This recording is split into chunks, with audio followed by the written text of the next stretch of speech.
Hello everyone, welcome back to my channel topper stop. तो आज है 1 जनवरी, संडे का दिन है। सुबह के 5 बज चुके हैं, मैं उठ चुकी हूँ और अभी मैं बाहर जाके देख रही हूँ। बिकॉज़ एक लेवल पे आके आपके अंदर इतनी मैच्योरिटी आ जाती है कि आप सिर्फ एक दिन के बदलने पे कि आपका 1 जनवरी आ गया, 31 दिसंबर, उसको इतनी अच्छी तरीके से सेलिब्रेट नहीं करते हैं, क्योंकि आपको पता है कि आपकी लाइफ में अभी कोई मेजर चेंज या कोई प्रोडक्टिव चेंज नहीं आया है। तो डोंट फॉलो द पीपल कि हाँ भाई अच्छा ही करना है। अगर 31 दिसंबर या 1 जन है तो अपनी पढ़ाई पे ध्यान देते हैं। यहाँ पे मैं देखा कि जो डॉग फाइट थी वो हो रही थी, तो सुबह सुबह एक मोरल मिल गया कि अगर सुबह उठते हैं, चीज़ें करते हैं, तो हमें अनप्रोडक्टिव चीज़ों में अपना टाइम वेस्ट नहीं करना चाहिए। अगर हमें ह्यूमन लाइफ मिले तो हमें ह्यूमन लाइफ की तरह उसको प्रोडक्टिव बनाना चाहिए, ना कि एनिमल लाइफ की तरह। सो हाय, हैप्पी न्यू ईयर चलो सभी को। तो जो है शुरुआत करते हैं अपनी पढ़ाई की, अपने दिन को प्रोडक्टिव बनाने की। अगर ये बना ही दिया गया है कैलेंडर्स के अकॉर्डिंग कि नया साल हुआ है, तो क्यों ना सही में अपनी लाइफ को नई तरीके से ओरिएंट किया जाए। तो यहाँ पे मेडिटेशन करने के बाद जो है वो मैं एक ये टी तो अभी नहीं ले रही हूँ मैं मॉर्निंग में, तो ये इस तरीके का पाउडर आता है, तो उसमें आप लेके, वो टी का ही असर करता है, तो वो अच्छा रहता है। उसके बाद आपको याद है ये ईयर प्लग्स मैंने लिया था, मैंने कहा था कि ये वर्क नहीं करता है, तो आपने कमेंट सेक्शन में मुझे बताया था। थैंक यू सो मच कि आपने बताया इस चीज़ के लिए। इसीलिए जो है मैं ये व्लॉग्स डालती हूँ कि आपसे मुझे सीखने को मिले और मुझसे आपको सीखने को मिले, और इस तरीके से हमारी जर्नी चलते जाए और ये 2023 जो है इसको हम सक्सेसफुल बनाएं और एक दूसरे के साथ फिर सेलिब्रेट भी करें। तो यहाँ पे क्या है कि आज ना जो डॉगी थे ना सोसाइटी के, वो कुछ ज़्यादा ही न्यू ईयर वाइब्स में थे, तो वो बहुत भौंक रहे थे। इस वजह से मैंने ये प्लग्स लगा लिए, बिकॉज अब मैं अपनी रिवीजन जो है वो शुरुआत करने जा रही हूँ। बट फर्स्ट टाइम लगा रही थी तो मैं थोड़ा चेक कर रही थी कि कितनी देर बाद जो है वो नॉइज़ कैंसिलेशन हो रहा है। तो धीरे धीरे उसने अडेप्ट किया ईयर प्लग ने, and it works. So I am happy कि हाँ चलो ये हो गया। देन उसके बाद जो है वो रिवीजन करते हैं। रिवीजन मैं पहले अपने नोट्स का करूँगी, बिकॉज आज से मुझे नया सब्जेक्ट शुरू करना है, एंड करंट अफेयर्स का करूँगी। और आपने मुझे कहा था कि किसी ने कि झूठा कप जो है वो बुक्स के ऊपर नहीं रखते हैं, तो आपकी ही बातें मानते हुए कि आप सही बातें जो मुझे बताते हैं तो मैं ज़रूर मानती हूँ, मैं ज़रूर इम्प्लीमेंट करती हूँ अपनी लाइफ में, क्योंकि आप भी मुझे उतनी ही वैल्यू देते हैं, तो मेरे को भी ये होता है कि मैं भी आपको रिटर्न वैल्यू दूँ। तो आज जो है वो मैं आपको करंट अफेयर की मैगज़ीन जो आपको फ्री मिलेगा उसके बारे में बताऊँगी, यूपीएससी के कोर्स के बारे में बताऊँगी, ज्योग्राफी आज मैं शुरू करने वाली हूँ, तो ज्योग्राफी के बारे में डिटेल एनालिसिस करेंगे। उसी के साथ जो है न्यू ईयर मैंने सेलिब्रेट नहीं किया था, क्योंकि मुझे नहीं लगता कि ऐसा कुछ है नया दिन है जब तक मेरी लाइफ में कोई बड़ा चेंज नहीं आ जाता है। तो फिजिक्स वाला का नाम सभी ने सुना है, जो कि अब यूपीएससी वाला लॉन्च कर चुके हैं। इनमें हमेशा ही रिजल्ट आपको अच्छा देखने को मिला है, क्योंकि जो पीडब्ल्यू है फिजिक्स वाला है, उनका मिशन है एजुकेशन फॉर ऑल। मतलब पीडब्ल्यू इंडिया के हर सिटी, स्मॉल टाउन, विलेजेस में स्टूडेंट्स के लिए अफोर्डेबल जो एजुकेशन है उसमें बिलीव करता है, ताकि जो पेरेंट्स है और जो स्टूडेंट्स है उनका सपना पूरा हो सके कामयाब होने का। तो अब यूपीएससी एस्पिरेंट्स जो होते हैं उनको बहुत तरीके के चैलेंजेस जो है वो फेस करने होते हैं। जैसे कि यूपीएससी इतना ईजी नहीं है, बहुत ही कंसिडरेबल टाइम और एफर्ट करना पड़ता है, मैसिव सिलेबस है, उसी के साथ कंसेप्ट समझना बहुत टफ हो जाता है। तो इन सारी चीज़ों को सोल्व करने के लिए जो है वो यूपीएससी वाला ने और सिर्फ 3499 रुपीज़ में आपके लिए फोकस बैच जो है वो लॉन्च किया है। ये प्रीलियम फोकस बैच होगा। अगर आपने अब तक अपनी प्रिपरेशन नहीं करी है या फिर अच्छे से नहीं हुई और आप घबराए हुए हैं 2023 प्रीलियम्स के लिए, तो ये बैच आपके लिए है। तो देखिए ये जो बैच है ये 3499 के मिनिमल अमाउंट में है, और जो आपको स्क्रीन पे कोड दिखाई दे रहा है TS500, वो अगर आप अप्लाई करेंगे तो 500 रुपीज का और डिस्काउंट 3000 रुपए में आपकी प्रीलिम्स की तैयारी हो रही है, जिसमें कि आपका सीसेट भी इंक्लूड है। सीसेट के लिए आपको अलग से कुछ पे करने की जरूरत नहीं है। ये जो कोर्स है इसमें आपको करंट अफेयर्स मिलेंगे सभी क्लासेस में, टॉपिक वाइज पीडीएफ नोट्स मिलेंगे, up to 10 MCQ, batch orientation class जो है वो सबके लिए फ्री है, प्री प्लस मेंस की monthly magazine, 50 MCQs, 10 current affair, 5 main focus question, weekly test मिलेंगे, स्लाइड्स मिलेंगी पीडीएफ फॉर्मेट में। तो आई डोंट थिंक कि अगर आपकी प्रीलिम्स की तैयारी नहीं हुई है तो इससे अच्छा सोर्स आपके लिए कोई भी हो सकता है। तो ये नीचे आपको डिस्क्रिप्शन बॉक्स में इसका लिंक मिलेगा, आप इसको ज़रूर जाके चेकआउट कीजिए। और उसी के साथ यूपीएससी वाला ने मैगज़ीन लॉन्च की है जो कि पूरी तरीके से फ्री है, जिसको नाम दिया गया है मंथन मैगज़ीन का। ये free monthly magazine UPSC aspirants के लिए है और ये डीप रिसर्च एनालिसिस के लिए बात बनाई गई है, जो कि आपको प्रीलिम्स, मेंस एंड इंटरव्यू में हेल्प करेगी। ये जो मैगज़ीन है ये इतनी अच्छी है कि ये आपको हर जगह अवेलेबल है, क्योंकि स्टूडेंट्स का रिस्पॉन्स इसके लिए बहुत अच्छा है। मैंने खुद इसको पर्सनली पढ़ा है, ये सच में अच्छी है। और प्लस पॉइंट ये है कि देखिए स्टूडेंट्स को प्रॉब्लम होती है कि कंटेंट इंग्लिश में अच्छा है या हिंदी में अच्छा है, तो दोनों ही कंटेंट जो है वो बहुत अच्छे हैं। आप सामने देख सकते हैं कि इंग्लिश में भी ये मैगज़ीन अवेलेबल है और उसी के साथ हिंदी में भी ये मैगज़ीन अवेलेबल है। तो आप मंथन मैगज़ीन का फ़ायदा ज़रूर उठाइए, बिकॉज अब होगा यूपीएससी का मंथन। और उसी के साथ जो है वो यूपीएससी वाला ऑप्शनल सब्जेक्ट्स भी प्रोवाइड करता है इंग्लिश बैच में, जिसमें आपको history, anthropology, geography and sociology मिल जाती है। और हिंदी बैच जो है उसमें sociology, geography, PSIR, history and Hindi literature मिल जाता है। और उसी के साथ जो स्टूडेंट्स फ्री में पढ़ना चाहते हैं तो उनके लिए यूपीएससी वाला यूट्यूब चैनल भी है, जो कि लॉन्च हो चुका है और बहुत अच्छा है। मैंने खुद इसको सब्सक्राइब किया हुआ है, तो मैं तो इसका बेनिफिट उठा रही हूँ, तो आप भी बेनिफिट उठाइए। और डिस्क्रिप्शन में जाके लिंक है, आप कूपन कोड है, तो आप आगे जाके इसको अप्लाई कर सकते हैं। देन उसके बाद जो है this is my breakfast because आज मेरा फास्ट है। और उसके बाद घर वालों के लिए ये बटर पनीर बना के जो है वो मैं अपने टेंपल के लिए निकलूँगी। बिकॉज आपने देखा होगा कितने व्लॉग्स हो गए मैं अपने टेंपल पे नहीं जाती हूँ, जो कि संडे को जाती थी, बिकॉज मौसम इतना वो होने लगा था। So I am here ready to go to temple. और मुझे याद भी नहीं था इवन कि संडे है। मुझे जब याद आता है तो मैं जल्दी जल्दी से चीज़ें वाइंड अप करती हूँ, रेडी होती हूँ और निकलती हूँ। और मौसम आज बहुत ज़्यादा अच्छा था। ये अच्छी बात है कि फॉग नहीं थी। तो जो हमारा डेली रूटीन होता है कि हम एनिमल को फीड कराते हैं, हालांकि आज ये बहुत भाव खा रही थी कि रुक जाओ और मेरे को बहुत वेट कराया इसने, और मैं ऑलरेडी लेट हो चुकी थी टेंपल के लिए। उसके बाद क्योंकि मुझे लाइब्रेरी जाके आज पूरे दिन पढ़ना भी था, तो मैं ये होल्ड करे खड़ी थी कि खा लो। फिर लास्ट में इन्होंने खाया। देन उसके बाद मैंने कुछ फ्रूट्स लिए कि रास्ते में जो भी कोई नीडी पर्सन मुझे मिलेगा तो मैं उनको ये दे दूँगी, या फिर अगर नहीं मिलता है ऐसे, क्योंकि मॉर्निंग है अभी थोड़ा जल्दी ही टाइम है, तो फिर जो है ये मैं टेंपल में दे दूँगी, जो प्रसाद की फॉर्म में सबको दे दिया जाएगा। देन यहाँ पे लेट थी तो जल्दी मैं अपनी चीज़ें ऑर्गेनाइज़ करते हुए जो है वो टेंपल प्रेमिसेस के पास पहुँचती हूँ। देन यहाँ पे टेंपल जो है वो बहुत सुंदर सा सजा रखा था न्यू ईयर के लिए। आज जो मेरे को एक नई चीज़ सीखने को मिली ना, वो मैं अभी आपको बता।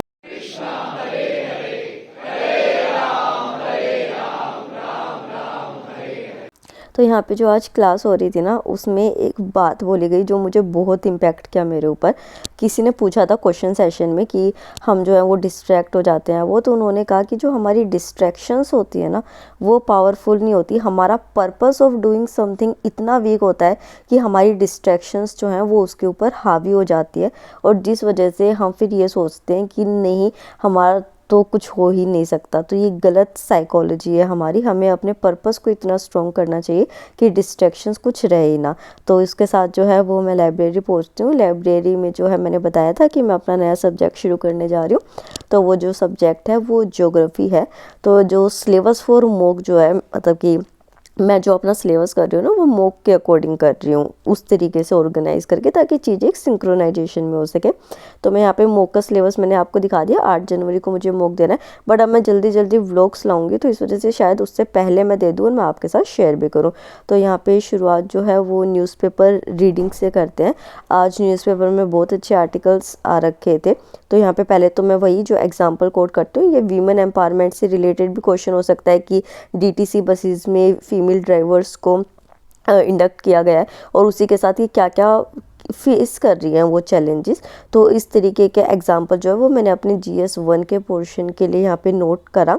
देन उसके बाद जो है आर्टिकल्स आए हुए थे साइंस एंड टेक्नोलॉजी से रिलेटेड, वो मैंने करे। हालांकि अभी मैं इसके नोट्स नहीं बनाऊंगी, वो मैं घर जाके करूँगी जैसे टाइम मिला, या फिर अगर आज नहीं हो पाया तो कल करूँगी। बट ये मेक श्योर है कि हाँ भाई न्यूज़पेपर डेली की डेली हो जाए, ठीक है। देन उसके बाद जो करंट अफेयर मुझे करना था मार्च का इसके साथ, तो वो मेरा थोड़ा सा बचा हुआ था, वो मैं यहाँ पे कर रही हूँ। ज्योग्राफी का जो प्रीवियस ईयर क्वेश्चन एनालिसिस था वो मैंने कल कर लिया था। देखिए करंट अफेयर मैं अभी जो मॉक दे रही हूँ ना, उससे मुझे एक बात पता चली है कि मेरे जो करंट अफेयर बेस्ड क्वेश्चंस थे ना, वो बहुत हाई लेवल से सही हो रहे हैं, मतलब कि उतनी रिवीजन के बिना भी, ठीक है। तो मैं इसके ऊपर अपना अच्छे से फोकस करना चाहती हूँ, जब मेरे को लग रहा है कि मेरा स्ट्रॉन्ग पॉइंट है। क्योंकि मैंने जो 6 महीने पहले एक चीज़ पढ़ी थी ना, मतलब आपके लिए ही मैंने वो लेक्चर बनाया था। तो जैसे ही वो क्वेश्चन मेरे सामने आया ना, मैंने मतलब ऑप्शन भी नहीं देखा था और मुझे माइंड में क्लिक हो गया था कि ये आंसर है। तो इस वजह से जो है मतलब मेरे को लगा कि करंट अफेयर मेरा स्ट्रॉन्ग है। ऐसे ही आपको भी अपना स्ट्रॉन्ग पॉइंट पहचानना है, ठीक है। देन उसके बाद चलिए एक बार इसको डिस्कस कर लेते हैं, ज्योग्राफी को थोड़ा डिटेल में। बिगनर्स के लिए भी अगर आप मेरे साथ प्रिपेयर कर रहे हैं, उनके लिए भी, दोनों के लिए। तो यू कैन सी कि यहाँ पे मैंने जो टॉपिक्स ऐसे डिवाइड कर रखा है। तो यहाँ पे पहले तो सामग्री देख लेते हैं कि ज्योग्राफी को अच्छा सा बनाने के लिए क्या क्या हमको चाहिए। तो पहले हमको चाहिए सिलेबस, प्रीलिम्स का, मेंस का। तो ये जीएस कोर का है मेरे पास अभी सिलेबस, क्योंकि मार्केट में ये अवेलेबल था। उसके बाद ये मेरी जो फाइल है ज्योग्राफी की, इसमें जो पहले मैंने नोट्स बनाए हुए हैं, जो टॉपिक्स कवर है वो है, उसी के साथ कोट ऑफ द डे, जो त्याग करता है वही भोगता है। तो त्याग करो, मजे मत करो। ये न्यू ईयर दोबारा आएगा, ये 1 जनवरी अगले साल भी आएगी। यूपीएससी का अटैम्प्ट नहीं आएगा, और अगर आएगा भी तो शायद आपके पास वो फैसिलिटी ना रहे या फिर वो सपोर्ट ना रहे कि आप उस पेपर को दे सके। देन आपको 9th क्लास की एनसीईआरटी, यहाँ पे 10th क्लास की एनसीईआरटी आपकी हो गई, 6th क्लास की एनसीईआरटी हो गई है। देन यहाँ पे आपको 7th class NCERT and last ये 8th क्लास के एनसीईआरटी। ये आपने देखा होगा मेरे पिछले ब्लॉग्स में कि ये मैं पूरी कंप्लीट नोट्स बना चुकी हूँ, जब मैं अपनी बुआ के घर जाके फंस गई थी। देन यहाँ पे ये 11th 12th की जो एनसीईआरटीज़ है ना चारों, वो मैंने इस तरीके से जो है वो कंबाइन करा ली थी कि अलग अलग मुझे थोड़ी प्रॉब्लम होती थी। और उसी के साथ मैंने मार्केट से ना ये इस तरीके के माइंड मैप का एक कंटेंट मिल रहा था। ये आपको राजेंद्र नगर, मुखर्जी नगर, सारी जगह मिल जाता है। तो ये मैंने ख़रीद लिया था। तो अभी तो मैंने हालांकि इसको देखा नहीं, होता है ना कि हम कंटेंट लेके रख लेते हैं बट उसको पढ़ते नहीं है। तो मैं इतना नहीं खरीदती, बट फिर भी कोई 1-2 चीज़ मुझे अच्छी लग जाती है तो मैं ले लेती हूँ। तो ये मैंने लिया था, अब इसको पढ़ना है, ठीक है। अब मैं आपको एक एग्जांपल बताती हूँ कि क्या स्ट्रैटेजी होनी चाहिए। ये मेरी पर्सनल स्ट्रैटेजी है, आपको पसंद आ भी सकती है, नहीं भी आ सकती है, आप अपनी खुद की बना सकते हैं। तो आपको ये सही लग भी सकती है, नहीं भी लग सकती है, तो बस आप सुन लीजिएगा क्रिटिसाइज़ करने से पहले। तो क्लाइमेट जो है वो, जैसे मान लीजिए एग्जांपल लेके चलते हैं, हमें करना है। तो यहाँ पे 6 से 12th क्लास की एनसीईआरटीज़ हमें लेनी है, प्लस गूगल सर्च करना है, ठीक है। जो 6 से 12th क्लास की एनसीईआरटी है वो हमें प्री और मेंस के क्वेश्चन एनालिसिस के बाद करनी है। तो विद स्माइल चलो शुरू करते हैं, देखते हैं किस तरीके से। ये मैंने एग्जाम्पल के लिए, क्योंकि मेरी क्लाइमेटोलॉजी हो रखी है, ठीक है। ये 6th क्लास की बुक है, उसमें ये क्लाइमेट का चैप्टर है। पहले आप इस 6th क्लास की बुक से इस क्लाइमेट के इतने कंटेंट को पढ़ेंगे, ठीक है। उसके बाद जो है ये 9th क्लास की एनसीईआरटी है, आप इसको उठाएंगे और ये जो क्लाइमेट का पूरा चैप्टर है आप इसको यहाँ से कवर करेंगे। तो अब जो 6th क्लास में और 9th क्लास में कॉमन टॉपिक्स होंगे तो वो तो आपके सेम हो गए। तो उससे क्या होगा कि आपका कंटेंट जो है वो थोड़ा सा बचेगा, मतलब टाइम सेव होगा आपका, ठीक है। उसके बाद जो है ये 11th क्लास की उठाते हैं, तो एटमॉस्फेयर चैप्टर के अंदर जो है क्लाइमेट का ही पार्ट हो जाता है। तो टोटल यहाँ पे 5 चैप्टर थे, टोटल 7 चैप्टर्स जो है वो करेंगे। इनको पढ़ेंगे, अच्छे से रिवाइज करेंगे एंड देन इसकी नोट्स मेकिंग करेंगे इस तरीके से, या फिर आप यूट्यूब से भी कर सकते हैं। फिर जो है यहाँ पे जैसे कि अब मैंने प्रीलिम्स को लिया, आज जो है वो मुझे सोलर सिस्टम करना है और कॉन्टिनेंट्स करने हैं। तो प्रॉब्लम क्या है कि ये जो टॉपिक्स दे रखे हैं ना प्रीलिम्स के, ये एनसीईआरटी में नहीं दे रखे हैं। तो हम क्या करेंगे, पहले हम एनसीईआरटी पे फोकस करेंगे कि एनसीईआरटी में कौन कौन से। तो देखिए ये वाले जो हैं अभी, मतलब कि ये वाले जो टॉपिक्स है ये एनसीईआरटी में नहीं है, बट ये वाले जो मैं मार्क करी हूँ ये एनसीईआरटी में गिवन है। तो इनका जो बेस है वो एनसीईआरटी रखेंगे, और जो एनसीईआरटी में नहीं है उनको हम यूट्यूब से या फिर गूगल सर्च जो है वो उससे करेंगे। बिकॉज ये वाला जो है मैं मतलब प्रीवियस ईयर क्वेश्चन एनालिसिस कर चुकी हूँ, वो मैं आपके साथ नेक्स्ट वीडियो में करूँगी, बिकॉज ये बहुत लंबी हो जाएगी वीडियो वरना।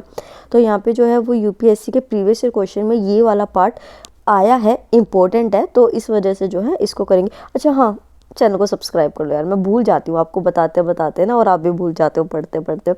तो चलो शुरू करते हैं। तो सक्सेसफुली मेरे को शुरुआत में ही एक अच्छा लेक्चर मिल गया था। हालांकि मतलब कि कंटेंट जो है मतलब ये नहीं था कि जो मुझे चाहिए था, बट स्टिल एक बेसिक अंडरस्टैंडिंग मेरी बन गई थी। तो पहले मैंने देखा, समझा इसको कि हाँ सही है लेक्चर। जब मुझे वो समझ आ गया, मुझे लगा कंटेंट सही है, तो जो इन्होंने कंटेंट प्रोवाइड किया था वो मैंने अपने नोट्स बना लिए उस चीज़ के। उसके बाद जो है फर्दर ऐड ऑन करने के लिए चीज़ों को मैंने सर्च किया। अब यहाँ पे आप क्या करेंगे कि जो भी आप टॉपिक सर्च करें ना उसके आगे यूपीएससी लिख लेंगे, तो उससे क्या होगा कि आपके पास ना सिलेक्टेड कंटेंट आ जाएगा। वरना फिर दुनिया भर की नॉलेज है गूगल पे, तो ना कि आप कैसे ये फ़िल्टर आउट करेंगे कि आपको कितना चाहिए। तो इस वजह से जो है आप इस तरीके से करें। और समझे चीज़ों को, उसके साथ अपनी नोट्स मेकिंग करे। तो यहाँ पे मैंने आज ये पूरा किया। उसके बाद मैं घर पे निकलती हूँ। आज तो दिल्ली वालों पे भगवान ने ऐसी कृपा कर रखी, इतना अच्छा मौसम हो रखा है। सुबह 5 बजे भी इतना अच्छा था जब मैं घर से निकली तब भी। And look at the view, कितना सुंदर है ये। तो ये व्यू को देखते देखते मैं घर पहुँचती हूँ। बट ठंड थी, हाथ मेरे फ्रीज़ हो गए थे, तो मैंने कुछ नहीं सोचा, मैंने गैस ऑन करी अपने हाथ सेक के पहले, क्योंकि अभी मुझे आगे भी पढ़ना है। तो अगर हाथ ही फ्रीज़ रहेंगे तो क्या फ़ायदा। बट आज मैंने बताया था कि मेरा फास्ट था, तो मैं यहाँ पे आके जो है वो जो फास्ट का फूड होता है, फास्ट फूड नहीं, फास्ट का फूड है ना, तो वो जो है वो तैयार कर दी थी। बिकॉज भूख लग गई थी। मैंने दिन में बस 1 कप चाय और थोड़ी सी चिप्स ली थी, उसके अलावा कुछ नहीं खा रखा मैंने सुबह से। तो यहाँ पे blanket on, study mode on, और चलो शुरू करते हैं। तो यहाँ पे जो है याद आया कि आज हमारे रूटीन में क्या मिसिंग था, एडिटोरियल्स मिसिंग थे। यही तो होता है रूटीन, डिसिप्लिन से प्लान करना होता है, चाहे आप किसी भी टाइम उसको करें। तो यहाँ पे जो एडिटोरियल्स हैं वो मैं कर रही हूँ। उसी के बीच में मेरी मम्मी मेरे को चाय दे गई थी टूटे हुए कप में। उनको नहीं पता कि ये वीडियो यूट्यूब पे जाने वाली है, अच्छे कप में दे दें जो थोड़ा एस्थेटिक दिखे। वो मेरे को ऐसे ही पकड़ा गई। तो फिर जो है चाय पीते हुए, क्योंकि मेरा उठने का मन नहीं था कप बदलने का। उसके बाद जो है ये देखिए, यूट्यूब पे ना इस तरीके का बहुत कंटेंट होता है। अब मैं आपको बताती हूँ ना कि जो आपको नींद आती है या फिर आपका माइंड फोकस नहीं होता, वो क्यों नहीं हो पाता है। क्योंकि देखिए हमारे पास 2 कंटेंट है, यहाँ साइड में कोई एक मूवी है और यहाँ पे ओरिजिन ऑफ हिमालयस और सारा यूपीएससी का कंटेंट है। अब आपके ऊपर ये डिपेंड करता है कि आप कितना चाहते हैं यूपीएससी को क्लियर करना, तो आप क्या चूज़ करते हैं। अगर आप उसको चूज़ करेंगे तो आपके ब्रेन में डोपामिन लेवल बढ़ेगा, वो और एंटरटेनमेंट चाहेगा, पढ़ाई से आपको दूर करेगा। तो हम क्या चूज़ करेंगे, कोई भी वीडियो ऐसी देख लो अगर आप थोड़ा सा भी बोर हो रहे हो, वो हो रहे हो, कि जो आपको एक स्टडी पॉइंट से नहीं, बस एक जनरल वे में किसी चीज़ को समझा रहे हैं, बट आपके एजुकेशन से या ऐसी चीज़ से रिलेटेड है जो आपको एकदम से डोपामिन बर्स्ट नहीं दे रहा, मतलब मज़ा नहीं दे रहा है एकदम से। जैसे रील्स हो गई, शॉर्ट्स हो गई, इस तरीके की चीज़ें जिसमें आप स्क्रॉल करे जा रहे हैं, करे जा रहे हैं। यहाँ पे तो मुझे पता है आप 2 वीडियो देख के फिर आप उसको बंद ही करोगे कि छोड़ यार, इससे अच्छा सो जाता हूँ या कुछ और कर लेता हूँ। तो इस तरीके से बहुत अच्छी तरीके से इन्होंने हिमालयस के ओरिजिन को बताया था। देन उसके बाद अब मैं व्लॉग को एडिट करती हूँ और इसी के साथ हम बंद भी करते हैं। बट ऐसे नहीं है कि मैं सीधा व्लॉग एडिट करने बैठ जाऊँगी। मुझे आजकल क्या मतलब हड़प्पा जो सिविलाइजेशन है ना, मुझे उसमें बहुत इंटरेस्ट है। तो मैं टैब में एक ऐसी ही लेक्चर ओपन करती हूँ, लेक्चर का डॉक्यूमेंट्री टाइप चाहिए, तो वो ओपन करती हूँ और उसके साथ साथ जो वीडियो है उसमें अपना जो भी एडिटिंग वगैरह का थोड़ा सा मुझे पार्ट करना है वो करते हैं। सो मैं बस लास्ट में कहने का यही मकसद है मेरा कि जो अपना एंटरटेनमेंट है ना उसको भी एक फोकस तरीके से, एक प्रोडक्टिव वे से कीजिए अभी, और कोई भी डिस्ट्रैक्शन मत आने चाहिए। Again happy new year, thank you so much and subscribe.